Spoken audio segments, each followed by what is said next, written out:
변론기일 참석을 앞두고 어떻게 말을 해야 할지 고민이 되실 수 있습니다. 그래서 소송이라는 것이 단순히 참석해서 끝나는 것이 아니라 승소를 해야 하는 그런 절차라고 할 수 있기 때문에 변론기일 진행도 당연히 잘해야 되는 거거든요.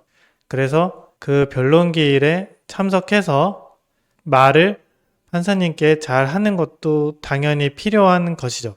그래서 어떻게 해야 변론기일에서 말을 잘 할 수 있을지 그것에 대해서 오늘 말씀드리려고 합니다. 일단 변론기일에서 말을 잘한다는 것은 어떤 것을 의미하는 것인지 이것을 알아야 되는데요. 일단은 그러기 위해서는 변론기일이라는 자리가 어떤 자리인가 그것을 알고서 가셔야겠죠. 그래야 그 자리에서 말도 잘할 수가 있는 거겠죠. 일단 변론기일은 당사자가 주장을 하고 증거를 제출하고 이런 자리라고 할 수 있는데요. 그래서 변론기일은 판사님 앞에서 법정에서 진행되는 절차인 겁니다. 그래서 원고와 피고 모두 출석을 하게 되죠. 그런데 그 변론기일이 진행되는 법정이라는 자리가 원고와 피고, 판사님 이렇게 3명만 있어서 진행이 되는 장소가 아닙니다. 생각보다 많은 사람들이 있죠. 일단 그 법정에 들어가면 그 법정에 경위라는 분이 있는 거고 방청석에는 생각보다 많은 사람이 있습니다. 그리고 판사님 앞에는 그 법원 사무관들이라고 하시는 분들이 그 재판에 관한 업무도 그날 같이 진행을 하죠. 그리고 무엇보다도 판사님은 법정에 가시면은 그 당사자들보다 훨씬 높은 위치에 앉아 계시거든요. 그래서 어떤 재판 진행에 관한 말씀을 판사님이 하신다고 하면 그 변론기일이 너무 중요한 자리임에도 불구하고 당사자가 이야기를 할 때 제대로 이야기를 못하는 그런 분위기 자체가 쉬운 분위기는 아닌 거죠. 일단 이러한 부분이 있는 거고 그럼에도 불구하고 말을 잘해야 하는 자리인 거죠. 왜냐하면 소송이라는 거는 단순한 절차가 아니라 참석해서만 되는 그래서 끝나는 절차가 아니라 승소를 해야 되는 거잖아요. 그렇기 때문에 그럼에도 불구하고 말을 잘해야 하는 거죠. 하지만 그래도 변론기일이라는 자리가 그 장소적인 특성, 그 법정이라는 특성, 판사님 앞에서 이야기한다는 그 특성 때문에 당연히 부담감을 가질 수밖에 없는 자리이다. 이 부분이 있는 거고 그 다음에 재판은 그 날에 그 하나의 재판만 하는 경우는 거의 없습니다. 적게는 하루에 재판이 20건, 많게는 50건, 경우에 따라서는 그 이상도 하루에 변론기일이 전부 진행이 되거든요. 그렇기 때문에 그날 법원에서 진행되는 재판이 매우 많다. 변론기일이 매우 많다. 이 이야기는 무엇이냐면 변론기일 하나당 주어지는 시간이 그렇게 길지 않다는 겁니다. 판사님은 매우 바쁘죠. 당장 다음 재판을 해야 되고 또 그 다음 재판을 해야 되고 그 방청석에 보면 당사자들, 변호사들이 엄청 기다리고 있는데 지금 당사자들이 재판에서 하는 이야기를 차분하게 들어준다는 것이 사실 쉽지는 않은 구조입니다. 그렇기 때문에 당사자가 필요한 말을 제대로 못한다거나 그러면은 판사님이 다그치기도 하는 거고 아니면 잘 들어주지 않는 듯한 그런 느낌을 주시기도 하는 거죠. 이것은 그날 변론기일이라는 특성이 하나의 재판만 하는 것이 아니라 정말 많은 재판을 하루에 전부 다 한다. 그래서 결국에는 변론기일이라는 절차가 진행이 되는데 항상 필수적으로 전제가 돼야 할 것은 그 서면 제출이라는 것이거든요. 서면 제출이 변론기일 전에 거의 항상 전제가 돼서 진행이 되어야 합니다. 그래야 재판이 잘 진행될 수가 있는 거죠. 예를 들어서 첫 변론기일이다 하면 원고가 낸 소장과 피고가 낸 답변서 그 서면의 내용을 보고 재판이 진행이 됩니다. 그 다음에 두 번째 재판이다. 그러면 원고와 피고가 제출을 한 준비 서면이 그 변론기일의 주된 내용이 되겠죠. 그러면 변론기일에 말을 잘하려면 어떻게 해야 하느냐? 다시 원점으로 돌아와서 말씀을 드리면 서면의 내용이 그 말의 내용의 중심이 되어야 합니다. 왜냐하면 재판이라는 것이 변론기일이라는 것이 서면 중심으로 이루어질 수밖에 없는 구조인 거거든요. 그렇기 때문에 충분히 서면에 필요한 내용들을 충분히 담아서 제출을 해야 되는 거고 변론기일에도 그 서면에 작성해서 제출한 내용을 중심으로 말을 해야 판사님도 말씀을 잘 들어주시는 겁니다. 그래야 말을 잘하는 거가 되는 거고요.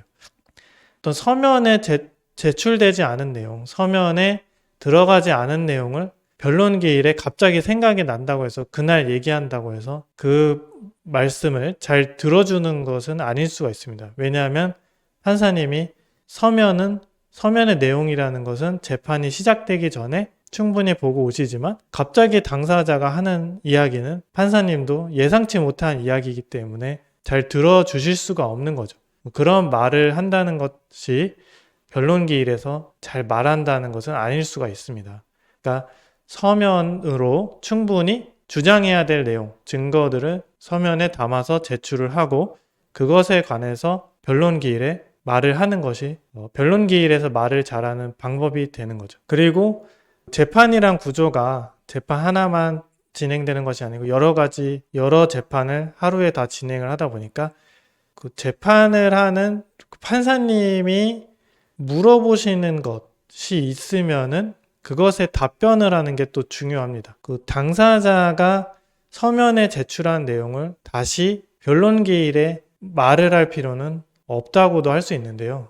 경우에 따라서는 판사님이 그 내용 서면에 제출한 거 아닌가요? 이렇게 이야기를 합니다. 그래서 주로 변론기일에서 실제 이야기를 하게 되는 것은 준비 서면에 제출이 된 내용들이지만 그 중에서 판사님이 봤을 때 이거는 좀 당사자한테 물어봐야 되는 거 아닌가? 라는 것들이 있습니다. 그런 것들을 판사님이 원고나 피고에게 물어보면 그것에 대해서 원고와 피고가 답변을 하는 것. 이것이 사실 변론기일에서 이루어지는 그 이야기의 대부분인 거거든요. 그러니까 필요한 말이라는 것이 서면을 중심으로 이루어지고 그것에 대한 이야기라는 것은 판사님이 질문을 해서 원고와 피고가 답변을 하는 경우가 많다. 그래서 결국에는 서면에 대한 내용을 잘 확인을 하고 있어야겠죠. 그래서 판사님이 그 내용에 대해서 질문을 했을 때 적절하게 답변을 할 수가 있는 겁니다. 그리고 소송이라는 것은 절차인데요. 그 절차라는 것은 순서가 있고 단계가 있고 그런 거죠. 필요하면 이런 거를 타이밍이라고 이야기할 수도 있는데요. 그 예를 들어서 증인 신청을 해야 된다거나 어떤 사실조회 신청을 한다거나 감정 신청을 한다거나 이런 것은 절차상 진행에 있어서 필요한 순간들이 있습니다. 그 순간들이 변론기일이라고 할 수가 있는데요. 물론 이런 신청을 미리 할 수도 있지만 판사님이 서면 내용을 봤을 때 이러한 절차가 필요한 거 아닌가? 이거는 감정이 필요한 거 아닌가? 아니면 이거는 증인의 말을 들어봐야 하는 거 아닌가? 이런 생각을 하실 수도 있습니다. 이것도 판사님이 서면을 보고 생각을 하시게 되는 거죠. 그래서 그것을 변론기일에 원고나 피고에게 물어볼 수가 있습니다. 절차 진행에 대해서 원고와 피고에게 물어보는 거죠. 그러면 여기에 대해서도 미리 예상을 하고 답변을 할 수 있어야 됩니다. 갑자기 증인 신청하라고 하는데 전혀 예상도 못했다. 그러면 증인 신청 좀 검토해 보겠습니다. 이렇게 얘기할 수도 있지만 그래도 잘 준비해서 미리 그 증인은 저희가 다음 기일까지 증인 신청서를 내서 신청하도록 하겠습니다. 이렇게 이야기하는 것이 좋겠죠. 이것이 변론기일에서 말을 잘하는 방법인 겁니다. 그리고 감정 신청도 어떤 손해액 산정을 할 때 꼭 필요할 수 있거든요. 이것은 절차상 어떤 손해배상 청구 소송에서는 꼭 필요한 부분일 수 있습니다. 그렇다고 한다면 판사님이 이 부분은 어떻게 입증할 건가요? 이렇게 물어봤다고 한다면 이때 그러면 원고 측에서는 감정 신청하겠습니다. 이렇게 말을 하는 것이 변론기일에서 잘 말하는 방법인 거죠. 그래서 어떤 절차상, 어떤 소송의 내용상, 사실관계상, 그러니까 이것은 쟁점이 될 수 있겠다. 이거는 꼭 필요한 부분이겠다. 미리 말을 해야 될 수도 있겠다라는 부분들이 있다면 그 변론기일 들어가기 전에 미리 준비를 해서 들어가야겠죠.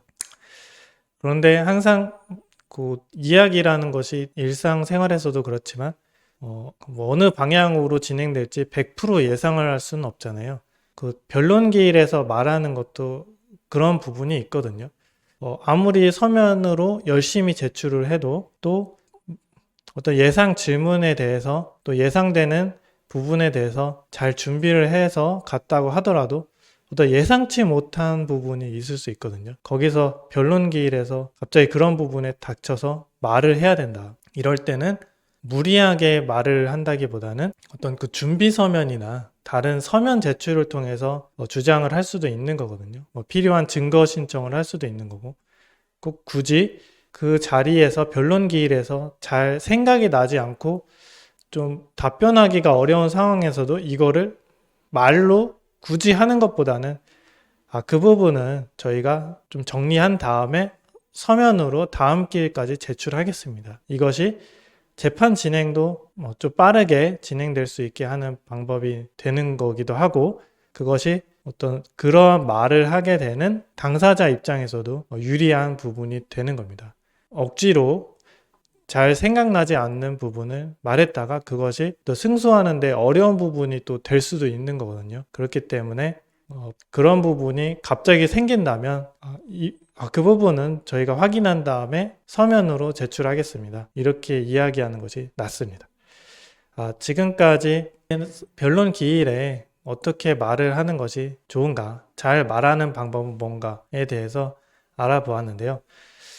또 승소라는 결과를 얻기 위해서는 서면도 중요하고 다 소송에 있어서 중요하지 않은 부분이 없다고도 할 수 있는데요. 그 중에서 변론기일에서 판사님을 직접 마주해서 말을 잘하는 것도 승소에 필요한 부분이 될 수 있습니다. 그렇기 때문에 변론기일에 들어가기 전에 준비해야 될 것들을 그리고 그 자리에서 어떻게 말해야 되는지 이런 부분을 알아보았는데요.